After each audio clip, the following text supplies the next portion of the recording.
এ মুহাম্মদ, তুমি যদি আল্লাহর পয়গম্বর যদি হয়ে থাকো, তাহলে তুমি তোমার নবুয়তের এমন একটি স্বীকৃতি দাও, এমন একটি নিদর্শন দেখাও, যেই নিদর্শন দেখানোর কারণে আমি আবু জাহেল যেন বুঝতে পারি তুমি মুহাম্মদ আল্লাহর পয়গম্বর। মুহাম্মদ ডাক দিয়ে বলে, চাচা আবু জাহেল, আপনি কোন নিদর্শন জানতে চান?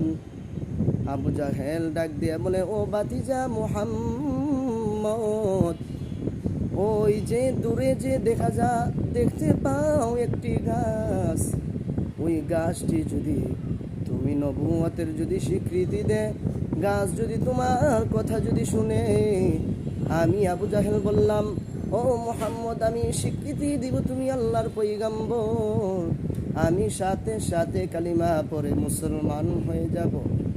মুহাম্মদ ডাক দিয়ে বলে, আবু জাহেল, যদি ওই গাছ যদি আমার কাছে এসে যদি আমি মুহাম্মদের নবুয়তের যদি স্বীকৃতি দেই, তাহলে কি আপনি মুসলমান হবেন? আবু জাহেল ডাক দিয়া কো, ও মুহাম্মদ,